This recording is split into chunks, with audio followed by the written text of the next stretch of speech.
പക്ഷെ എന്തുകൊണ്ടാണ് ഈ സരിത ഇത്രയും പേരുടെ പേര് എഴുതിയിട്ടും ഗണേഷ് കുമാറിനൊപ്പം നിൽക്കാൻ തീരുമാനിച്ചത്? ഈ സഹായത്തിനപ്പുറത്തേക്ക് ഒരു പ്രണയം ഉണ്ടെന്ന് തോന്നിയിട്ടുണ്ട് സരിത.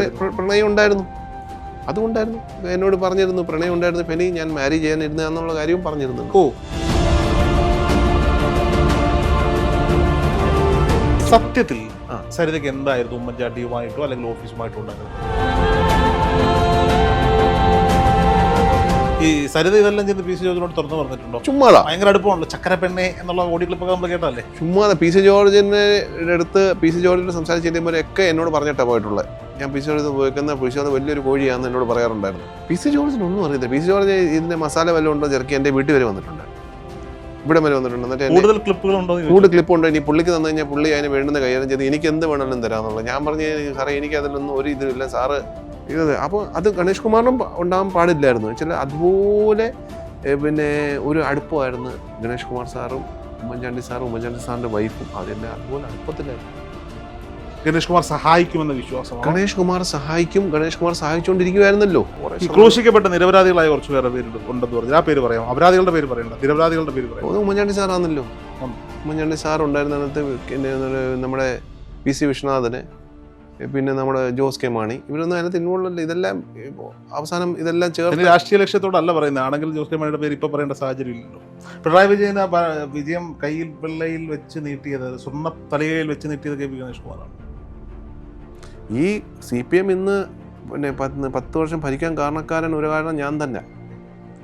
അല്ലെങ്കിൽ CPM രംഗത്ത് വരുത്തില്ലായിരുന്നു.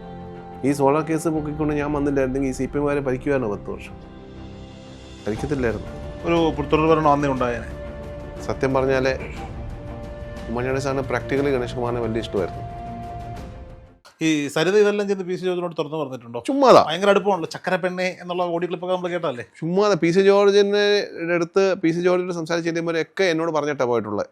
ഞാൻ പി സി ജോർജ് പോയിക്കുന്ന പി സി ജോർജ് വലിയൊരു കോഴിയാണെന്ന് എന്നോട് പറയാറുണ്ടായിരുന്നു. അവിടെ ഞാൻ പറഞ്ഞ്, പിന്നെ എന്ത് ചെയ്യും, നമുക്കൊരു രസത്തിന് പുള്ളിയെടുത്ത് ഞാൻ പറഞ്ഞു, നിനക്കറിയത്തില്ല അയാൾ എന്താ ഉദ്ദേശത്തിരിക്കുമെന്ന് പറയാം. ഉദ്ദേശത്തിരിക്കുമെന്ന് അറിഞ്ഞുകൊണ്ട് തന്നെ ഞാൻ അവിടെ പോകുന്നതെന്ന് പറഞ്ഞു. അപ്പം ഇദ്ദേഹം തന്നെ പറഞ്ഞ എന്തെങ്കിലും മസാല ആയിട്ടുള്ള എൻ്റെ വീട്ടിൽ ഭ്രാന്താണ്. ഇത്രയും പേരുടെ രാഷ്ട്രീയക്കാരുടെ പേരെഴുതി വെച്ചിരിക്കുന്ന ഒരാൾ അയാളോട് വീണ്ടും ഈ പി സി ജോർജിനൊന്നും അറിയത്തില്ല. പി സി ജോർജ് ഇതിന്റെ മസാല വല്ലതും ഉണ്ടോ ചെറുക്കി എൻ്റെ വീട്ടിൽ വരെ വന്നിട്ടുണ്ടായിരുന്നു, ഇവിടെ വരെ വന്നിട്ടുണ്ട്. എന്നിട്ട് കൂടുതൽ ക്ലിപ്പുകളുണ്ടോ? കൂടുതൽ ക്ലിപ്പുണ്ടോ? ഇനി പുള്ളിക്ക് തന്നു കഴിഞ്ഞാൽ പുള്ളി അതിന് വേണ്ടുന്ന കൈകാര്യം ചെയ്ത് എനിക്ക് എന്ത് വേണമെങ്കിലും തരാമെന്നുള്ളത്. ഞാൻ പറഞ്ഞു, സാറേ എനിക്ക് അതിലൊന്നും ഒരു ഇതില്ല, സാറ് എന്തെങ്കിലും ഉണ്ടെങ്കിൽ ഞാൻ സാറിനെ അറിയിക്കുമെന്ന് പറഞ്ഞാൽ ഇവിടെ വീട്ടിന് ഇവിടം വരെ എന്നെ കൊണ്ടുവിട്ടിട്ടുണ്ടായിരുന്നു. അങ്ങനെ പി സി ജോർജ് കലക്ക് പരിപാടിയായിരുന്നു. അറിയത്തില്ലെങ്കിലും പുള്ളി ഇങ്ങനെ പറഞ്ഞുകൊണ്ടിരിക്കുക, ഇതെല്ലാം എന്നോട് വന്ന് പറയും. അങ്ങനെ ഒരു സംഭവം പഴയ മുത്തച്ചിപ്പിലെല്ലാം കഥ എഴുതുന്നുണ്ടായിരുന്നു സമയത്ത്. സരിത അദ്ദേഹത്തോടൊന്നും പറഞ്ഞിട്ടുമില്ല, ഞാനും പറഞ്ഞിട്ടില്ല. പക്ഷെ പുള്ളി പറയുന്നതെല്ലാം സരിത വന്ന് പറഞ്ഞെന്ന് പറഞ്ഞെന്നിട്ട് ചില ഉമ്മൻചാണ്ടിയോട് ഒരു വെഞ്ചൻസ് പുള്ളിക്ക് ഉണ്ടായിരുന്നു. എന്തിനാന്ന് എനിക്കറിയത്തില്ല. ആ ഒരു വെഞ്ചൻസ് കാരണം ഇന്ന് പുള്ളി എങ്ങും ഇല്ലാത്ത രീതിയായി. ബി ജെ പിയിലായിരുന്നെങ്കിലും അവിടെയും മറ്റു കാര്യമൊന്നുമില്ല. ആ ഒരു എന്തിനാ വെഞ്ചൻസ് അദ്ദേഹത്തോട് ഉണ്ടാകുന്ന കാര്യം എനിക്ക് ഇന്ന് വരെ എനിക്ക് ക്ലിയർ ആക്കാൻ പറ്റിയിട്ടില്ല. എന്തിനാണ് ഇദ്ദേഹത്തോട് സ്വാഭാവികമായിട്ട് അത് ഗണേഷ് കുമാറിനും ഉണ്ടാവേണ്ട കാര്യമില്ല എന്നുള്ളതാണ് സത്യം. ഇത് അപ്പോൾ അത് ഗണേഷ് കുമാറിനും ഉണ്ടാകാൻ പാടില്ലായിരുന്നു. ചില അതുപോലെ പിന്നെ ഒരു അടുപ്പമായിരുന്നു ഗണേഷ് കുമാർ സാറും ഉമ്മൻചാണ്ടി സാറിൻ്റെ വൈഫും. അവരെല്ലാം അതുപോലെ അടുപ്പത്തിലായിരുന്നു. അങ്ങനെ ഒരു സംഭവം ആവാൻ പാടില്ലായിരുന്നു. പക്ഷെ എന്തിനാണ് ഇത്രയൊരു സംഭവം ചെയ്തത് എന്നുള്ള കാര്യം അതൊരു വലിയൊരു ക്വസ്റ്റ്യൻ മാർക്ക് ഇപ്പോഴും കിടക്കുന്നത്. ഈ ചെയ്തതെല്ലാം കള്ളത്തരമായിരുന്നു ഫുള്ള്. ശരി, കഥയിലേക്ക് തിരിച്ചു വരാം. ഉമ്മൻചാണ്ടി സാറിൻ്റെ പേര് വരുന്നു. ഉമ്മൻചാണ്ടി സാറ് ഔദ്യോഗിക വസതിയിൽ വെച്ച് ഓറൽ സെക്സ് ചെയ്യിപ്പിച്ചു എന്നായി പരാതി വരുന്നു. അങ്ങനെ പരാതി എഴുതുന്നതും സരിത തന്നെയല്ലേ? പരാതി എഴുതിപ്പിച്ച് അതേ പിന്നെ അക്ഷരത്തിൽ എഴുതിപ്പിച്ച സരിത തന്നെ. കുറ്റബോധമൊന്നും ഉണ്ടായിരുന്നില്ലേ സരിതയ്ക്ക്? അതിനെക്കുറിച്ച് പിന്നെ ഞങ്ങൾ തമ്മിലൊരു അകൽച്ച. ഫെനി ബാലകൃഷ്ണൻ അകലുന്നത് എപ്പോഴാണ്? ഈ സാറിൻ്റെ പേര് ഒക്കലി ഞാനും സരിതയുടെ അമ്മയൊക്കെ ഇതിന് എഗൻസ്റ്റ് ആയിരുന്നു. ആ തള്ള ഇപ്പോഴും എഗൻസ്റ്റ് ആണ്. അമ്മ ഇപ്പോഴും എഗൻസ്റ്റ് തന്നെ. പക്ഷെ ഇതിന് വന്നപ്പോൾ അതാ ഞാൻ പറഞ്ഞു, ഇത് ആവശ്യമില്ലാത്ത ഒരു പ്രശ്നത്തിലേക്ക് നമ്മൾ പോകണം. നമുക്ക് അദ്ദേഹത്തിന് മന്ത്രി ആവണമെങ്കിൽ നമ്മൾ മന്ത്രി ആവുന്ന രീതിയിൽ നമ്മൾ സഹായിച്ചു. സത്യത്തിൽ സരിതയ്ക്ക് എന്തായിരുന്നു ഉമ്മൻചാണ്ടിയുമായിട്ടോ അല്ലെങ്കിൽ ഓഫീസുമായിട്ടോ ഉണ്ടായിരുന്നത്? ഓഫീസുമായിട്ട് എന്തോ ബന്ധമാണെന്നുള്ള കാര്യം, ഇതിൻ്റെ ഈ സോളാർ സംബന്ധമായിട്ട് കാര്യത്തിന് ഈ പ്രൊജക്ടിന് സാങ്ഷന് വേണ്ടിയൊക്കെ അതിൻ്റെ കാര്യത്തിന് വേണ്ടിയൊക്കെ അവിടെ ഉമ്മൻചാണ്ടിക്ക് സരിതയുമായി അടുത്ത ബന്ധമുണ്ടായിരുന്നു. ബന്ധം അങ്ങനെ ബന്ധമല്ല, അങ്ങനെ 1-2 പ്രാവശ്യം അങ്ങനെ കണ്ടിട്ടുണ്ടായിരുന്നു. അങ്ങനെ അല്ലാതെ ഇപ്പം നമ്മളിപ്പം പിന്നെ ഒരു മുഖ്യമന്ത്രിയെ കാണാൻ പലരും വരുന്നുണ്ടല്ലോ. എല്ലാവരും ഓർത്ത് വെക്കണമെന്നില്ല. പക്ഷെ 1-2 പ്രാവശ്യം ഇതിന് സംബന്ധമായിട്ടുള്ള കാര്യത്തിന് കണ്ടിട്ടുണ്ടായിരുന്നു. പക്ഷേ ഓഫീസിലെ മറ്റുള്ളവരുമായിട്ട് അടുപ്പം, ഓഫീസിലെ പല സ്റ്റാഫുമായിട്ട് അടുപ്പമുണ്ടായിരുന്നു. ജോപ്പനും അവരും ഒക്കെ ഇട്ടിട്ട് അടുപ്പമുണ്ടായിരുന്നു. അങ്ങനെ ഉമ്മൻചാണ്ടി സാർ ഇതിനകത്ത് ഒരു കള്ളത്തരം കാണിക്കാനായിട്ട് ഒരു വഴി കാട്ടി കൊടുത്തിയെന്നോ അല്ലെങ്കിൽ അത് ഇവരെ ക്ലിഫ് ഹൗസ് വെച്ച് സാരി വന്ന് പീഡിപ്പിക്കും. ആ ലെറ്റർ എങ്ങനെയാണ് വന്നത്? താങ്കൾ പറഞ്ഞല്ലോ പെരുമ്പാവൂർ 2 കോടിക്കാരന് കൊടുത്തൊരു ലെറ്റർ ഉണ്ടല്ലോ. ഏതേ ഇതുവരെ വിശ്വസിക്കാവുന്ന സ്ഥാപനമാണെന്ന് ഉമ്മൻചാണ്ടിയുടെ കൈപ്പടയുള്ള ഒരു ലെറ്റർ. ആ അത് എങ്ങനെയാണ് വന്നത്? അത് റാസിക്കല്ലിൻ്റെ അടുത്ത് ഈ ബിജു രാധാകൃഷ്ണൻ ക്രിയേറ്റ് ചെയ്ത് കൊടുത്തായിരുന്നു. ഉമ്മൻചാണ്ടി അറിവോടല്ല. ഉമ്മൻചാണ്ടി സാറിൻ്റെ ഒപ്പം വരച്ച് അതിൽ കേരള സ്റ്റേറ്റ് ഗവൺമെന്റിന്റെ ആനയുടെ സ്റ്റിക്കറും ഒക്കെ വെച്ച് ഞാനത് കണ്ടിട്ടുള്ളായിരുന്നു. അതിനകത്ത് അദ്ദേഹം കേസൊക്കെ കൊടുത്തു. അത് ബിജു രാധാകൃഷ്ണൻ ഉമ്മൻചാണ്ടിയെ കണ്ട് കുറെ കാര്യങ്ങൾ പറഞ്ഞു, മരണം വരെ അദ്ദേഹം പുറത്തു പറയാത്ത കുറെ രഹസ്യങ്ങൾ. അത് ഈ ഗണേഷ് കുമാറിന്റെയും ഈ സരിതയുടെ വിഷയമാണ് പറഞ്ഞത്. ഈ CBI റിപ്പോർട്ടിൽ ഗണേഷ് കുമാറിന്റെ സരിതയിൽ ഒരു രക്തബന്ധത്തിന്റെ കഥയുണ്ടല്ലോ, അതുള്ളതാണോ? അത് എനിക്ക് അതിനെക്കുറിച്ച് വ്യക്തതയൊന്നുമില്ല. സരിത പറയാതിരിക്കില്ലല്ലോ. ഇല്ല, സരിതയോട് പിന്നെ ചോദിച്ചപ്പോൾ ഞാനിത് പറഞ്ഞു ഇത് ബിജു രാധാകൃഷ്ണന്റെ കുട്ടിയാന്ന് പറയുന്നത്. പിന്നീട് അവരുടെ ഇന്റർവ്യൂവിനകത്ത് പറയുന്നത് അതല്ല, രക്തബന്ധത്തിന്റെ കഥകളാണ് പറഞ്ഞു. പക്ഷേ എന്നോട് ബിജു രാധാകൃഷ്ണൻ പറഞ്ഞു ബിജു രാധാകൃഷ്ണൻ മോളാന്ന് പറഞ്ഞു. എനിക്കതിൽ വ്യക്തതയൊന്നും. സത്യത്തിൽ KB ഗണേഷ് കുമാറിന്റെ ഔദ്യോഗിക വസതിയിൽ മുഖത്ത് ഇടിച്ചത് ബിജു രാധാകൃഷ്ണനായിരുന്നു. ബിജു രാധാകൃഷ്ണൻ ഒന്നും അല്ല ഇടിച്ചത്. അത് ആദ്യമത്തെ മീഡിയയിൽ കഥ പ്രചരിച്ചുകൊണ്ടിരിക്കുകയാണ്. ഈയിടെയും വാട്സപ്പിൽ ഞാൻ കണ്ടിരുന്നു ആരാണ്ട് പറയുന്നിട്ട് ഗണേഷ് കുമാറിനെ ഇടിച്ചത് മൊത്തം ബിജു രാധാകൃഷ്ണൻ. ബിജു രാധാകൃഷ്ണൻ അങ്ങനെ ഇടിക്കത്തുമില്ല, ഇടിക്കുന്നകത്തും പോകത്തുമില്ല. ഇത് ഇടിച്ചത് വേറെ ആരാന്നറിയാം. അത് ഗണേഷ് കുമാർ നല്ലതായിട്ട് അറിയാം. അതാണ് ഗണേഷ് കുമാറിന് പ്രതികരിക്കാതിരിക്കുന്നത്. ബിജു രാധാകൃഷ്ണന്റെ പേര് കടന്നോട്ടെന്ന് വെച്ചുകൊണ്ടിരിക്കുന്നത്. പക്ഷേ ബിജു രാധാകൃഷ്ണൻ നല്ല അടിച്ചത്. അതും പെണ്ണ് കേസാണ്. അത് പെണ്ണ് കേസ്, കുടുംബിനിയായ ഒരു സ്ത്രീയുമായി അതാണ് അടിച്ചത്. അത് എനിക്കും സരിതയ്ക്കും അറിയാം. അത് ബിജു രാധാകൃഷ്ണൻ നല്ല അടിച്ചെന്ന കാര്യം ഞങ്ങൾക്ക് രണ്ടുപേർക്കും അറിയാം. ആ സമയത്ത് സരിതയുമായിട്ട് ബന്ധമുണ്ട്. സരിതയായിട്ടുള്ള ഫ്രണ്ട്ഷിപ്പ്. പക്ഷെ എന്തുകൊണ്ടാണ് ഈ സരിത ഇത്രയും പേരുടെ പേരെഴുതിയിട്ടും ഗണേഷ് കുമാറിനൊപ്പം നിൽക്കാൻ തീരുമാനിച്ചത്? ഗണേഷ് കുമാർ സഹായിക്കുമെന്ന വിശ്വാസമാണ്. ഗണേഷ് കുമാർ സഹായിക്കും. ഗണേഷ് കുമാർ സഹായിച്ചുകൊണ്ടിരിക്കുവായിരുന്നല്ലോ. അതല്ലേ ആദ്യം മുതലേ ഇതിന്റെ പിന്നിൽ സഹായം വെച്ചുകൊണ്ടിരുന്ന എല്ലാം. ഈ സഹായത്തിനപ്പുറത്തേക്ക് ഒരു പ്രണയം ഉണ്ടെന്ന് തോന്നിയിട്ടുണ്ട്. പ്രണയം ഉണ്ടായിരുന്നു, അതുകൊണ്ടായിരുന്നു. എന്നോട് പറഞ്ഞിരുന്നു പ്രണയം ഉണ്ടായിരുന്നു ഫെനി, ഞാൻ മാരേജ് ചെയ്യാനിരുന്നുള്ള കാര്യവും പറഞ്ഞിരുന്നുണ്ട്. എന്നോട് പറഞ്ഞിരുന്നു. അപ്പൊ ഈ ഗണേഷ് കുമാർ സത്യത്തിൽ ഈ സരിതയ്ക്ക് ഇത്രയും പേരുമായി ബന്ധമുണ്ടെന്ന് ഗണേഷ് കുമാർ അറിയത്തില്ലായിരുന്നു. അതിനെക്കുറിച്ച് നമുക്ക് ഗണേഷ് കുമാറിന് അറിയാവോ അറിയത്തില്ലോ നമുക്കറിയത്തില്ല. പക്ഷേ ഇങ്ങനെ ഒരു പ്രണയം ഉണ്ടായിരുന്നു. ഇങ്ങനെ ഒരു മാരേജിലേക്ക് അത് എത്താനുള്ള സാധ്യത ഇരിക്കുമ്പോഴാണ് ഇങ്ങനെ ഒരു കേസ് വന്നുകൊണ്ടാണ് പിന്നീട് അത് എത്താൻ നിന്നതാണ് അന്ന് പുള്ളിക്കാരത്തി പറഞ്ഞത്. ഈ ഗണേഷ് കുമാറാണ് രാഹുൽ മാങ്കൂട്ടത്തിനെ വിമർശിക്കുന്നതെന്ന് കേൾക്കുമ്പോഴാണ് അതിനകത്തൊരു സങ്കടമുള്ളത്. അത് രാഹുൽ മാങ്കൂട്ടത്തിനേക്കാളും കാണുന്ന സരിതയും മറ്റേ ആ സ്ത്രീയുടെ ഇടിച്ചിട്ട് പോയ ഭർത്താവിന്റെ ഭാര്യ സ്ത്രീയും ഒക്കെ ഈ ഗണേഷ് കുമാറിന്റെ സ്റ്റേറ്റ്മെന്റുകളൊക്കെ കാണുമ്പോൾ എന്തായിരിക്കും ചിന്തിക്കാന്ന് ചിന്തിച്ചിട്ട്. നമ്മുടെ വിഷയമല്ല, കോമൺലി ചോദിച്ചു. അത് അവര് സത്യാവസ്ഥ അവർക്കറിയാം. അവർ ചിരിക്കുകയും ഞാനും ചിരിക്കാറുണ്ട്. ഇതെല്ലാം കേട്ടുണ്ട്. ഇവന് ഗണേഷ് കുമാർ രാഹുൽ മാങ്കൂട്ടത്തിനെ കുറിച്ച് പറയുമ്പോഴേ, രാഹുൽ മാങ്കൂട്ടാണെങ്കിൽ അദ്ദേഹത്തിന് മുന്നിൽ ഒന്നുമില്ല, കൊച്ചുകുട്ടിയാ. ഗണേഷ് കുമാർ ഹെഡ് ക്വാർട്ടേഴ്സ് അല്ലേ എല്ലാത്തിൻ്റെ. ഈ സരിതയുടെ സിനിമയിലെ സൂപ്പർ താരങ്ങളുമായിട്ടുള്ള കണക്ഷനൊക്കെ ഈ റൂട്ടാണോ? എല്ലാം ഇതേ റൂട്ടിന് സോളാർ സംബന്ധമായിട്ടുള്ള റൂട്ടുകളാണ്. സോളാർ സംബന്ധമായ റൂട്ടിൽ ഈ സിനിമാ താരവും രാഷ്ട്രീയക്കാരനും മന്ത്രിയുമായ ഒരാളുണ്ടല്ലോ, അയാളുടെ റൂട്ടാണോ എന്ന് ചോദിച്ചത്. എല്ലാ റൂട്ടുകളും ഇതെല്ലാം ഇതേ റൂട്ട് തന്നെ. ഇതിനകത്ത് എത്ര പേരുടെ കാര്യങ്ങൾ ഇതിപ്പോൾ എന്നോട് നിങ്ങൾ ചോദിക്കരുത് ഇത് ആരുടെയൊക്കെ പേരുകൾ പറയുന്നത്. ഇത് ഞാൻ സോളാർ കേസിൽ 50% പോലും വെളിയിൽ വന്നിട്ടില്ല. ഇതിന് ഇനി 50% ഇനി ക്രൂശിക്കപ്പെട്ട നിരപരാധികളായ കുറച്ച് പേരുടെ പേര് ഉണ്ടെന്ന് പറഞ്ഞു. ആ പേര് പറയാം, അപരാധികളുടെ പേര് പറയണ്ട, നിരപരാധികളുടെ പേര് പറയാം. ഉമ്മൻചാണ്ടി സാറാണല്ലോ. ഉമ്മൻചാണ്ടി സാർ ഉണ്ടായിരുന്നിടത്ത് നമ്മുടെ PC വിശ്വനാഥന്, പിന്നെ നമ്മുടെ ജോസ് കെ മാണി, ഇവരൊന്നും അതിനകത്ത് ഇൻവോൾവ് അല്ല. ഇതെല്ലാം അവസാനം ഇതെല്ലാം ചേർന്ന് രാഷ്ട്രീയ ലക്ഷ്യത്തോടല്ല പറയുന്നത്. ആണെങ്കിൽ ജോസ് കെ മാണിയുടെ പേര് ഇപ്പൊ പറയേണ്ട സാഹചര്യം ഇല്ലല്ലോ. അവരാരും അതിനകത്ത് ഇൻവോൾവ് അല്ല. എന്താ പല ബിസിനസ്മാനുകളും ഈ വലിയ ഈ ഫിലിം സ്റ്റാർ ബ്ലാക്ക് മെയിലിംഗ് പരിപാടിയായിരുന്നു ഇവർ. ഒരു ഹണി ട്രാപ്പ് എന്ന് പറയാനോ, അത് ഗണേഷ് കുമാറിന്റെ ട്രിക്കാ ഹണി ട്രാപ്പ്. ഓക്കെ, അല്ലാതെ പിന്നെ നമുക്ക് ഇതിനകത്ത് ഒരാൾ മാത്രം ഇൻവോൾവ് ആണെന്ന് പറയുന്നത്. ഇവരുടെ ബിസിനസ്സിൽ ഗണേഷ് കുമാർ സഹായിച്ചിട്ടുണ്ടോ? തീർച്ചയായിട്ടും സഹായിച്ചിട്ടുണ്ട്. ഗണേഷ് കുമാർ ആയിരുന്നല്ലോ ഇതിന്റെ എല്ലാത്തിന്റെയും വെച്ച് നിങ്ങളെ വളർത്തി. പക്ഷെ നല്ല രീതിയിൽ ആ ബിസിനസ് കൊണ്ടുവരുന്നെങ്കിൽ ചിലപ്പോൾ ഇവർ കോടീശ്വരന്മാരായേനെ. അതെ, കോടീശ്വരന്മാരായിരുന്നു. പക്ഷെ ഇതെല്ലാം ഷാലുമേനന്റെ വീട്ടിലേക്ക് പോയി എന്ന് പറഞ്ഞു. അവർ തമ്മിലുള്ള ബന്ധം പറഞ്ഞില്ല ഇപ്പോഴും. അത് ഷാലുമേനോനായിട്ട് ബന്ധം എന്ന് പറഞ്ഞാൽ ഷാലുമേനൻ ഗണേഷ് ഈ പിന്നെ ബിജു രാധാകൃഷ്ണനെ വിശ്വസിച്ചു. ഇദ്ദേഹം ഒരു വലിയ ബിസിനസ്മാനാണ്, വലിയ സമ്പത്തുള്ള ആളാണ്. വിവാഹം കഴിക്കാൻ പ്രണയമായിരുന്നു. അപ്പം പിന്നെ എന്നോട് പലവരും ചോദിച്ചിട്ടുണ്ടായിരുന്നു, പിന്നെ ബിജു ചേട്ടൻ എന്നെ കല്യാണം കഴിക്കുമോ? ഞാൻ പറഞ്ഞു എന്താ നിങ്ങൾ തമ്മിൽ കല്യാണം കഴിക്കുന്ന മൂഡിലല്ലേ ഇരിക്കുന്നത്, പിന്നെ എന്താ കല്യാണം കഴിച്ചാൽ എന്താ?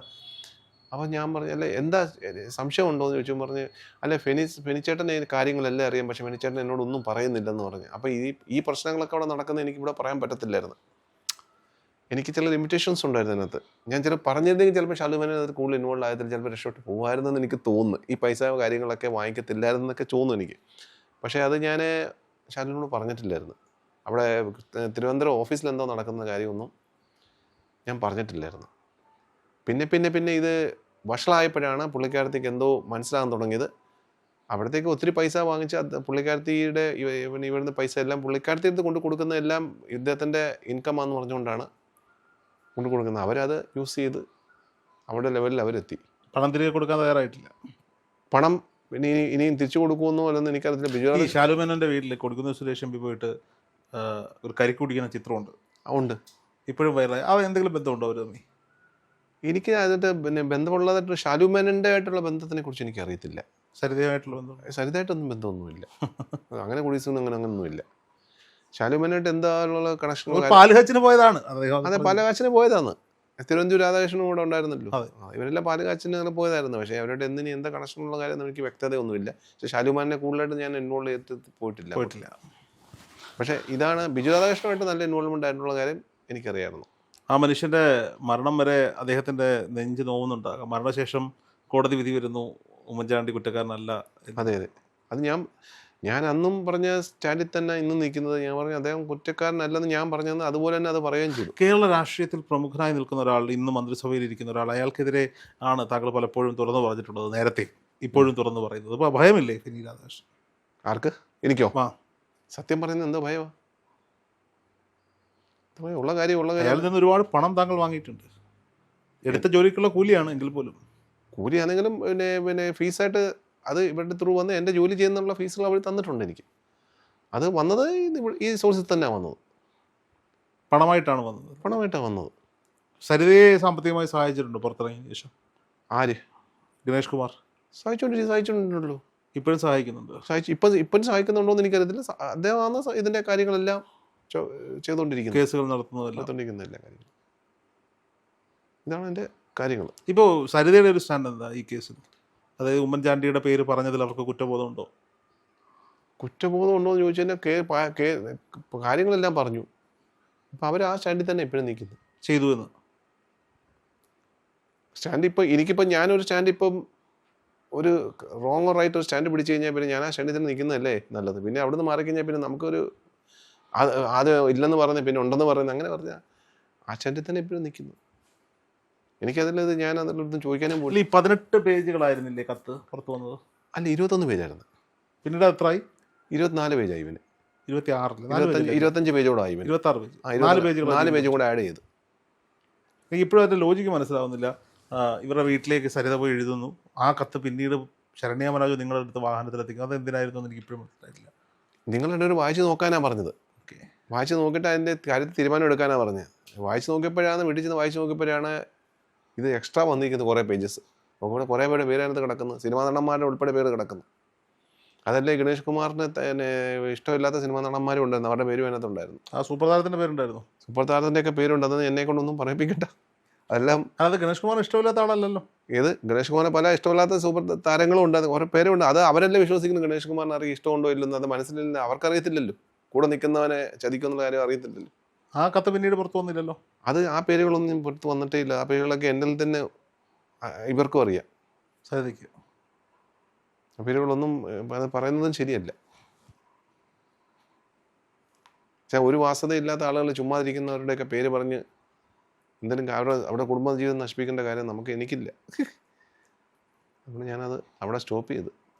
ഫെനി ബാലകൃഷ്ണൻ ഈ കേസൊക്കെ അവസാനിപ്പിച്ച് സ്വസ്ഥനാകുമ്പോൾ ഫെനി ബാലകൃഷ്ണൻ്റെ മനസ്സിലെന്താണ് ഇപ്പോൾ ഈ നിമിഷം? ഉമ്മൻചാണ്ടി സാർ മരണപ്പെട്ടു. കുറേ കാലം മാധ്യമങ്ങൾ നിറഞ്ഞിരുന്ന ഒരാൾ. ഒരു ഇതേ ഉള്ളൂ എനിക്ക് മനസ്സിലാക്കുന്നത്. ഗണേഷ് കുമാറിൻ്റെ കാര്യത്തിലൊന്നുമില്ല. ഈ ഉമ്മൻചാണ്ടി സാറിൻ്റെ കാര്യത്തിൽ മാത്രമേ ഉള്ളൂ. പിന്നെ ബാക്കി കുറേ പേരുടെ ഉണ്ടെന്ന് അവരൊക്കെ പിന്നെ സ്വന്തമായിട്ട് രക്ഷപ്പെട്ടു പോയി. അവർ ഉമ്മൻചാണ്ടിയുടെ പേര് പറഞ്ഞ അത് ചെയ്യേണ്ട കാര്യമില്ലായിരുന്നു. അത് ഞങ്ങളല്ല ഇതിനകത്ത് കംപ്ലീറ്റ് ഞാൻ സരിതയും ബ്ലെയിം ചെയ്യുന്നില്ല. അതിനകത്ത് അതെനിക്ക് കംപ്ലീറ്റ്ലി സരിതയെ ബ്ലെയിം ചെയ്യാനും പറ്റത്തില്ല. അതിനകത്ത് എന്നുവെച്ചാൽ അവരുടെ പുറത്ത് അത്രമാത്രം സമ്മർദ്ദം ഇയാൾക്ക് അത്രയും കൺട്രോൾ ഉണ്ടായിരുന്നു. വെച്ചാൽ അത് നീ അങ്ങനെ നിനക്ക് ഇത്ര സാധനങ്ങൾ ചെയ്തു തരാം, നിങ്ങൾ കാര്യങ്ങൾ നോക്കുന്നുണ്ടോ, കാര്യങ്ങൾ ചെയ്യുന്നൊക്കെ അങ്ങനെ പറഞ്ഞപ്പോഴത്തേക്ക് ഒരു ഓൾ അലോൺ ലേഡി, വേറെ ആരും സപ്പോർട്ടില്ല, ഒരു കുട്ടികളുണ്ട്, അമ്മയുണ്ട് എന്നൊക്കെ. അപ്പോൾ ചിലപ്പോൾ അവരുടെ സ്ഥാനത്ത് ഞാൻ തന്നെ ഇരിക്കുന്നത്, അതാ ഞാൻ അങ്ങനെ നിൽക്കോട്ടെന്ന് പറഞ്ഞത്.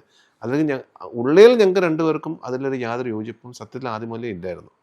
ഈ ആവശ്യമില്ലാത്ത പേരുകൾ ചുമ്മാതെ പറഞ്ഞുകൊണ്ട് നമുക്ക് എന്താണെന്ന് വെച്ചാൽ കാര്യങ്ങളുള്ള പേരുകൾ പറഞ്ഞു. പക്ഷെ പിന്നീട് ഗണേഷ് കുമാർ പ്രയോജനം ചെയ്തു, ഇടതുപക്ഷ പ്രവേശനം, മന്ത്രിയാകുന്നു. അത് പിന്നെ മറ്റേ പാർട്ടിക്കെതിരെ പറഞ്ഞ് മറ്റേ പാർട്ടിയോട് ചേർന്നെങ്കിൽ പിന്നെ മന്ത്രിയാവാല്ലാതെ വേറെ അവരെ മന്ത്രിയാക്കുമല്ലോ. ഒരു രണ്ട് പ്രാവശ്യമായിട്ട് ഇപ്പോൾ CPM 10 വർഷമായിട്ട് ഭരിച്ചുകൊണ്ടിരിക്കുകയല്ലേ. അതിൻ്റെ വേറെ ഭരണത്തിൻ്റെ കാരണക്കാരനെല്ലാം ഈ സോളാറല്ലേ മെയിൻ വിഷയമായിട്ട് വന്നിരിക്കുന്നത്. പിണറായി വിജയൻ വിജയം കയ്യിൽ വെള്ളയിൽ വെച്ച് നീട്ടിയത്, സ്വർണ്ണ തലയിൽ വെച്ച് നീട്ടിയത് KP ഗണേഷ് കുമാറാണ്. ഈ CPM ഇന്ന് പിന്നെ 10 വർഷം ഭരിക്കാൻ കാരണക്കാരൻ ഒരു കാരണം ഞാൻ തന്നെ. അല്ലെങ്കിൽ CPM പിന്നെ രംഗത്ത് വരുത്തില്ലായിരുന്നു.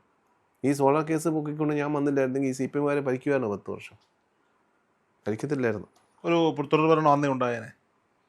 ഇത് ഞാൻ ഈ സോളാർ കേസ് എന്ന് പറഞ്ഞ വ്യക്തി, ഫെനി ബാലകൃഷ്ണൻ എന്ന വ്യക്തി ഈ സോളാർ കേസുമായിട്ട് മീഡിയ വന്ന് പറഞ്ഞില്ലായിരുന്നെങ്കിൽ CPM എന്നൊരു പ്രസ്ഥാനം ഈ 5 വർഷമല്ല ഒരു ഭരണം നടത്തത്തില്ല. ഈ 10 വർഷമായിട്ട് ഒരു ഭരണം പോലും നിൽക്കത്തില്ലായിരുന്നു. CPM ഫെനി ബാലകൃഷ്ണൻ എന്ത് ചെയ്തു തന്നു? എനിക്കൊന്നും തന്നില്ല. ഞാൻ ആവശ്യപ്പെട്ടതുമില്ല. ഞാൻ CPM പ്രവർത്തകനല്ല. അത് ഞാൻ തുറന്ന് അന്നേ പറയും, ഇന്ന് അത് തന്നെ പറയുന്നത്. ഞാൻ CPM പ്രവർത്തകനെ അല്ല. ഈ പിണറായി വിജയൻ സരിതയെ വിളിച്ചു വരുത്തി ഒരു പരാതി സ്വീകരിക്കുന്നുണ്ടല്ലോ അധികാരത്തിലെത്തി ആദ്യ 3-ാം ദിവസം. അന്ന് ഫെനി ബാലകൃഷ്ണൻ ഉണ്ടോ കൂടെ? ഞാനില്ല. ഞാൻ അതിനുശേഷം ഈ ഉമ്മൻചാണ്ടിയുടെ കാര്യം വന്നതിന് ശേഷം മുതൽ ഞാൻ അത് സരിത ഡിസ്കസ് ചെയ്തിരുന്നു. ആദ്യ വക്കീൽ എന്ന നിലയിൽ ഞങ്ങളിങ്ങനെ മുഖ്യമന്ത്രിക്ക് പരാതി കൊടുക്കുന്നുണ്ട്. മുഖ്യമന്ത്രി പരാതി കൊടുക്കുന്നുണ്ട് എന്നോട് പറഞ്ഞിട്ടില്ല. ഞാൻ പറഞ്ഞു ഞാൻ ഇതിലേക്ക് ഇനിയും ഞാൻ ഇല്ലെന്നുള്ള ഒരു നിലപാട് സ്വീകരിച്ചപ്പോഴാണ് അദ്ദേഹം അവരെ വേറൊരു രീതിയിലേക്ക് പോയി സ്വന്തമായിട്ട് തന്നെ കാര്യങ്ങൾ നീക്കൊണ്ടുപോയി. ഞാൻ പിന്നെ പിണറായി വാർത്ത കണ്ടപ്പോൾ എന്താ തോന്നി? പിണറായി വിജയന്റെ ക്യാബിനിൽ സരിത നിൽക്കുന്നു, പരാതി എഴുതി കൊടുക്കുന്നു. എന്തോ തോന്നുന്നത്? ഒരു പിന്നെ എതിർഭാഗം രാഷ്ട്രീയ പാർട്ടിക്ക് ഒരു പരാതി കിട്ടുവാണെങ്കിൽ മുഖ്യമന്ത്രി ആയിരിക്കും ഞാനും അത് എന്റർടൈൻ ചെയ്യും. അത്രയാട്ടെ, നമുക്ക് വേറെ കാര്യങ്ങൾ, നമുക്ക് ഒരു നേട്ടം ഉണ്ടാക്കി, നമുക്ക് പാർട്ടിക്ക് നേട്ടം ഉണ്ടാക്കി, അത് തന്നെ അദ്ദേഹം ചെയ്തു, അതിന് ഞാനും ചെയ്തു തന്നെയാണ്. വന്നവനും നിന്നവനും പോയവനും എല്ലാം കള്ളന്മാരായ ഒരു കേസ്. അതെ, ഇതിനകത്ത് കുറേ പോയ ചില നല്ല പുണ്യാത്മാക്കൾ, കുറേ പേര് കുറേ കക്ഷികൾ ഇതിനകത്ത് കാശുണ്ടാക്കി എൻ്റെ പേരും പറഞ്ഞ് പിന്നെ കുറേ സരിതയുടെ പേരും പറഞ്ഞ് എല്ലാവരും കുറേ പേര് കോടീശ്വരന്മാരായിട്ടുണ്ടായിരുന്നു. മാധ്യമ മുതലാളിമാരടക്കം കുറേ പേര് കുടിക്കാനുള്ള ഒരുപാട് കാര്യം. ഈ ഒരു CD ഒക്കെ തേടി കോയമ്പത്തൂരേക്ക് ഒരു വലിയ യാത്ര നടത്തി. അതെല്ലാം കള്ളമായിരുന്നേ. അതൊക്കെ ചുമ്മാ വിശ്വസിച്ച് കേരളത്തിലെ മാധ്യമങ്ങളും കേരളത്തിലെ പോലീസ് പടയെ ഓടി. അത് CD കാര്യം പറഞ്ഞ പോലെ ഞാൻ ഇവിടെ നിന്ന് ചിരിച്ചോണ്ടിരിക്കുക. അന്നേരമൊക്കെ അമ്മ എന്നോട് ചോദിക്കുക, നീ എന്തിനാ ന്യൂസ് കേട്ടോണ്ട് ചിരിക്കുന്നെന്ന്. ഞാൻ പറഞ്ഞു, ചിരിക്കുന്നു പറഞ്ഞാൽ എനിക്കല്ലേ അറിയത്തുള്ളൂ അവിടെ ഒന്നും ഇല്ലെന്നുള്ള കാര്യം. അമ്മ അതെങ്ങനെയാ? ശിവരാജൻ കമ്മീഷൻ അവർക്കെല്ലാം, പോലീസുകാർക്കെല്ലാം അവർക്കെല്ലാം കാര്യങ്ങൾ അറിയാം. നീ അറിഞ്ഞുകൊണ്ട് അവരെ പോകുന്നില്ല, അപ്പോൾ അവിടെ കണിശമായിട്ട് എന്തെങ്കിലും കാണുമെന്നല്ല ഉദ്ദേശത്തില്ല. ഞാൻ പറഞ്ഞ് ഇല്ലെന്നുള്ള കാര്യം എനിക്കറിയാം. ഞാൻ ഇവിടെ നിന്ന് ഇങ്ങനെ ചിരിക്കുമായിരുന്നു. ഞാൻ പറഞ്ഞു ഇപ്പം അവിടെ പോവും, അവിടെ ചെല്ലുമ്പോൾ വിജയരാഘവൻ വേറെ പകരം തിരിച്ചു വയ്ക്കും. CD അവിടെ ഞാൻ പറഞ്ഞു ഇപ്പം ഇനി അമ്മ ചോദിച്ചെന്നോട് ചോദിച്ചു, ഇനി അടുത്ത മീഡിയക്കാരല്ല, അമ്മയല്ല മീഡിയക്കാരെ ചോദിച്ചത്, ഇനി എന്തോ സാറേ അടുത്ത സംഭവിക്കും. ഞാൻ പറഞ്ഞു അടുത്ത സംഭവിക്കുമ്പോൾ അവിടെ ചെല്ലുമ്പോൾ വിജയരാഘവൻ പറയും സംഗതി ഇന്ന ആളെ കൊണ്ടുപോയി. അത് തന്നെ അവിടെ പറഞ്ഞു, ഇന്നടുത്ത് നമ്മൾ മാറി ഇങ്ങനെ എടുത്തു പോയി. അവിടെ CD ഇല്ല, ഒരു സംഗതിയില്ല. ഇത് ബിജു രാധാകൃഷ്ണൻ്റെ ഒരു ഗെയിമായിരുന്നു. തിരിച്ചു വന്ന് ചിരിക്കും, അല്ലാതെ സരിതയും ഞാനും അവിടെ നിന്ന് ഇഷ്ടം പോലും ചിരിക്കുമായിരുന്നു. വെച്ചാൽ CD ഇല്ലെന്ന കാര്യം ഞങ്ങൾക്കെല്ലാം അറിയത്തില്ല. CD ഉണ്ടാവണമെങ്കിൽ അങ്ങനെ ഒരു സംഭവം ഉണ്ടാവണമല്ലോ. അവിടെ സംഭവം ഉണ്ടാവണം. എല്ലാ സംഭവത്തിനാണ് ഇവരെല്ലാവരും കൂടെ പിന്നെ കോയമ്പത്തൂരിലേക്ക് പോയത്. മീഡിയക്കാരെല്ലാം കൂടെ പൈസയും വേസ്റ്റ് പെട്രോളും കളഞ്ഞു. പാപമൊക്കെ എവിടെ കൊണ്ട് കഴിവരൊക്കെ ഒരു പിടുത്തവും ഇല്ല. ഞാൻ ആകെ പിന്നെ ഒരു സത്യം പറഞ്ഞാൽ എൻ്റെ ഭാഗത്ത് തെറ്റില്ലെന്ന് ഞാൻ ഒരിക്കലും പറയത്തില്ല. തെറ്റ് എൻ്റെ ഭാഗത്ത് നല്ലതായിട്ടുണ്ട്. എന്നുവെച്ചാൽ ആ തെറ്റ് സംഭവിച്ചത് അവിടെ DYSP ഓഫീസ് വെച്ചായിരുന്നു. എന്നോട് ഇങ്ങോട്ട് റിക്വസ്റ്റ് ചെയ്തു, അവർ പെട്ടുപോയി കിടക്കുവാണ്, സഹായിക്കണം, എന്തെങ്കിലും ഒരു മാർഗം ഇത് കണ്ടെത്തണമെന്ന് പറഞ്ഞ്. ഇത് ഡെവലപ്പ് ചെയ്തത് ഞാനാണ്, അത് യൂസ് ചെയ്തത് അവരാന്നേ ഉള്ളൂ. എൻ്റെ ബ്രെയിൻ ചെയ്ത ഞാനാണ്, പക്ഷെ അവരതിൻ്റെ മുകളിൽ എക്സ്പ്ലോർ കൊണ്ട് ചെയ്യിപ്പിച്ചു. അതെ, എന്നെ കൊണ്ട് പറയിപ്പിച്ചു. ഞാനത് ഹെൽപ്പ് ചെയ്യണമെന്ന് പറഞ്ഞു. അപ്പോൾ ഒരു ഒറ്റയ്ക്ക് പെട്ടിരിക്കുന്ന ഒരു ലേഡി, ഒരു അമ്മ, പ്രായം ചെന്ന ഒരു അമ്മ, ഒരു 2 കുട്ടികൾ, ഇപ്പം കുട്ടികൾ വലുതായി. നോക്കൂ, ഈ കഥ കഴിഞ്ഞ 1 മണിക്കൂർ നേരം കൊണ്ട് താങ്കൾ പറഞ്ഞുകൊണ്ടിരിക്കുന്ന കഥയുടെ തുടക്കം മാവേലിക്കരയിലെ ഒരു ജൂനിയർ അഭിഭാഷകനായ വലിയ പേരില്ലാത്തൊരു ഫെനി ബാലകൃഷ്ണനെ തിരക്കി ഈ വലിയ സ്കാം നടത്തുന്ന മുഖ്യമന്ത്രിയുടെ ഓഫീസുമായി ബന്ധമുള്ള സംസ്ഥാനം ഭരിക്കുന്ന മന്ത്രിമാരുമായി കിടക്ക പങ്കിട്ടിട്ടുള്ള എടാപോട വിളിക്കാൻ ബന്ധമുള്ള ഒരു സ്ത്രീയും അവരുടെ ഭർത്താവെന്ന് അവകാശപ്പെട്ട ഒരാൾ കടന്നു വരണമെങ്കിൽ അതേ ഒരു സ്ക്രിപ്റ്റിൻ്റെ ഭാഗമായിരിക്കില്ലേ? അവിടെ മുതലേ ഒരു സ്ക്രിപ്റ്റ് വർക്കൗട്ട് ചെയ്തതല്ലേ? അവിടെ മുതലാണ് സ്ക്രിപ്റ്റ് വർക്കൗട്ട് ചെയ്യുന്നത്. അവിടെ മുതലാണ് അവിടെയാണ് എൻ്റെ സ്റ്റാർട്ടിങ്. താങ്കൾ ഈ കിട്ടിയ വലിയ വലിയ കണക്ഷൻ ഗണേഷ് കുമാർ പല തവണയും എന്നെ ഈ കേസിന് സ്റ്റാർട്ടിങ് പോലെ എന്നെ മാറ്റാനുള്ള പരിപാടി നോക്കിയായിരുന്നു. അവരുടെ അവിടെ കൊട്ടാരക്കരയിൽ നിന്ന് വേറെ തോന്നലുണ്ട്. അല്ല, അവർ ശ്രമം നടത്തി. കൊട്ടാരക്കരയിൽ നിന്ന് വേറെ ആളെ വെച്ച് ചെന്നപ്പോഴത്തേക്ക് ഈ സരിത അഡമൻ്റായി പോയി. ഒരു പരിപാടിയും വേണ്ട, ഇനി ഇല്ലെങ്കിൽ എനിക്ക് വേറെ വക്കീലും വേണ്ട, ഞാനത് ആകെ എല്ലാം ഞാൻ ഒറ്റയ്ക്ക് ഇന്നങ്ങ് പറഞ്ഞു ആക്കുന്നത്. അന്നേരമാണ് ഗണേഷ് കുമാർ പറഞ്ഞു, ഇനിയും വേറെ ആരെയും മാറ്റണ്ട, ഫിനിയെ തന്നെ വെച്ചാൽ മതി, അല്ലെങ്കിൽ നമുക്കായിരിക്കും അത് നമുക്ക് എല്ലാവർക്കും നല്ലതാണെന്നുള്ള കാര്യം. അത് പിന്നീട് എനിക്ക് ശരണേ മനോജിനോട് പറഞ്ഞു. പിന്നീട് അവർക്ക് ഡിസ്കഷൻ ചെയ്താൽ പറഞ്ഞ് എന്നെ വിട്ട് കഴിഞ്ഞാൽ ആകെ പ്രശ്നമാകുമെന്ന് പറഞ്ഞു. അതുകൊണ്ട് ഇതിൽ തന്നെ അങ്ങ് പോയാൽ മതി എന്ന് പറഞ്ഞു. അങ്ങനെ അല്ലെങ്കിൽ അവർ വേറെ ആളെ ഇവരഡമൻ്റായിട്ട് നിന്നു. എന്നുവെച്ചാൽ ഇവർക്ക് ഗണേഷ് കുമാറിന് വിശ്വാസമല്ലായിരുന്നു. അവർക്ക് ആകെ വിശ്വാസമുള്ളത് ഞാൻ മാത്രമേ ഉള്ളായിരുന്നു. ചില കാര്യങ്ങൾ എന്ന പ്രതീതി ഉണ്ടാക്കി. മേ ബി അങ്ങനെയായിരുന്നു ഇതിൻ്റെ. ഇന്ന് അദ്ദേഹം പിന്നെ ഉമ്മൻചാണ്ടി സാറിനെ കുറിച്ച് വളരെ മോശമായിട്ട് ഗണേഷ് കുമാർ പറയുന്നു. പക്ഷേ സത്യം പറഞ്ഞാൽ ഉമ്മൻചാണ്ടി സാറിന് പ്രാക്ടിക്കലി ഗണേഷ് കുമാറിനെ വലിയ ഇഷ്ടമായിരുന്നു. പിന്നെ ചെറിയ പ്രശ്നങ്ങൾ സംബന്ധിച്ച കാര്യങ്ങളിലായിരുന്നു ഈ വിഷയം വന്നപ്പോഴായിരുന്നു അതിൽ മാത്രമുള്ള അഭിപ്രായ വ്യത്യാസം വന്നത്. അല്ലെങ്കിൽ പ്രാക്ടിക്കലി അദ്ദേഹത്തിന് വീട്ടിലിരുന്ന് നിന്ന് ഫുഡ് കഴിക്കുകയും കാര്യങ്ങൾ സംസാരിക്കുകയൊക്കെ ചെയ്തുകൊണ്ടിരുന്ന ആളായിരുന്നു. പക്ഷെ അങ്ങനെ അദ്ദേഹം ഗണേഷ് കുമാർ സാർ അങ്ങനെ പറയാൻ പാടില്ലായിരുന്നു എന്നാണ് ഞാൻ പറയുന്നത്. എന്നുവെച്ചാൽ അതുപോലെ അടപ്പമുള്ള ഒരു മനുഷ്യനാണ്. യാതൊരു ദ്രോഹവും ഗണേഷ് കുമാറിന് പുള്ളി പ്രാക്ടിക്കലി ചെയ്തിട്ടില്ല. ഉമ്മൻചാണ്ടി സാർ മരണപ്പെട്ടതിന് ശേഷം ഭൗതിക ശരീരം കാണാനോ കല്ലറയിലോ പോയി പ്രാർത്ഥിച്ചോ? മുട്ടിപ്പോയി. എങ്ങനെ? ഉമ്മൻചാണ്ടിയുടെ കല്ലറയിൽ പോയിരുന്നു. ഞാൻ പോയിരുന്നു വെച്ചാൽ എനിക്കൊരു അച്ഛൻ പപ്പ മരിച്ചുപോയി, അമ്മ പോയായിരുന്നു. പക്ഷേ എനിക്ക് പിന്നെ സാറിന് എന്നോട് ഞാൻ വേറൊരു കാര്യം കൂടെ പറഞ്ഞു. സാറ് ഞാനോട് 3 പ്രാവശ്യം മീറ്റ് ചെയ്തിട്ടുണ്ടായിരുന്നു. ഞാൻ ഏറ്റവും കൂടുതൽ മീറ്റ് ചെയ്തിട്ടുള്ളത് ഉമ്മൻചാണ്ടി സാറിനെയാണ്. പക്ഷേ അദ്ദേഹം എന്നോട് യാതൊരു വൈരാഗ്യം എന്നോട് തോന്നിയിട്ടില്ല. ഞാൻ അദ്ദേഹത്തോട് ചോദിച്ചു, സാറേ ഞാൻ ഇത്രയും കിട്ടുന്ന സാറിന് എന്നോട് പറഞ്ഞു, പ്രാക്ടിക്കലി ഫെനിയോട് എനിക്ക് വിരോധമൊന്നുമില്ലെന്ന് പറഞ്ഞു. ബാക്കിയുള്ളവരോടൊക്കെ പലയിടത്തും എന്നോട് എന്തിങ്ങനെ കാണിച്ചിട്ടുണ്ട് വെച്ചാൽ നിങ്ങൾ അഡ്വക്കേറ്റ് എന്ന് പറഞ്ഞില്ല, നിങ്ങൾക്ക് ചെയ്യാൻ പറ്റുന്ന കാര്യങ്ങൾ ചെയ്യുന്നത്, അതുകൊണ്ട് എനിക്ക് ഫെനിയോട് ഒരു വിരോധം, ഫെനിയോട് എനിക്ക് ഇഷ്ടമാണെന്ന് പറഞ്ഞു. പിന്നെ അവസാന പക്ഷേ എന്നോട് ചോദിച്ചായിരുന്നു, ഫെനിക്ക് എന്തെങ്കിലും ഐഡിയ ഉണ്ടോ എന്തിനാണ് അവരെൻ്റെ പേര് അങ്ങനെ? ഫെനിക്ക് അറിയത്തില്ലെങ്കിൽ പിന്നെ വേറെ ആരോടും ചോദിച്ചിട്ടുള്ള കാര്യമില്ലെന്ന് പറഞ്ഞു. ഞാൻ പറഞ്ഞു, സത്യം സാറേ എനിക്ക് സത്യം പറഞ്ഞാൽ ഇതാ വിഷയം എന്ന് പറഞ്ഞ് മന്ത്രി ഇവിടെ വരെ എനിക്കറിയാം ഇത് ചെയ്യുന്നുണ്ട്. അപ്പോൾ ഞാൻ ഉദ്ദേശിച്ച കാര്യം തന്നെയാണെന്ന് പറഞ്ഞു.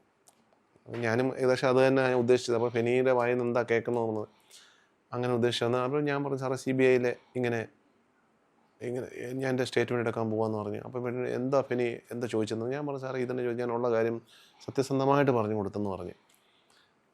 സാറിനെ കുടിക്കുന്നത് അങ്ങനെ തന്നെ അവർ ഇൻവെസ്റ്റിഗേഷനകത്തും അവർ എൻ്റെ മൊഴി മാത്രമല്ല ഇൻവെസ്റ്റിഗേഷനകത്തും അവർ അത് തന്നെ കണ്ടെത്തിയിരിക്കുന്നത്. ശിവരാജ കമ്മീഷനിലും ഞാൻ അത് തന്നെ പറഞ്ഞു. പക്ഷേ ശിവരാജ കമ്മീഷൻ അത് കേട്ടില്ല. പുള്ളിക്ക് എങ്ങനെ ഇവരെല്ലാം ഉൾപ്പെടുത്തണമെന്നുള്ള ഒരു കമ്പിക്കഥ റിപ്പോർട്ട് ഉണ്ടാക്കണം. അല്ലെങ്കിൽ ഇതിന് ഉമ്മൻചാണ്ടിയുടെ കാര്യമൊന്നും അതിനകത്ത് യാതൊരൊന്നും ഇല്ല. ഞാൻ അങ്ങനെ സംഭവമേ പറഞ്ഞിട്ടില്ല ആരും. പക്ഷേ പുള്ളിക്ക് അത് എങ്ങനെയെങ്കിലും അതിന് വലിയ ഫൈനാൻഷ്യൽ ഗെയിൻ പുള്ളിക്ക് ഉണ്ടായെന്നുള്ളതാണ് എനിക്ക് അറിയാൻ പറ്റിയത് അങ്ങനെ റിപ്പോർട്ട് ഉണ്ടാക്കിയതിൽ.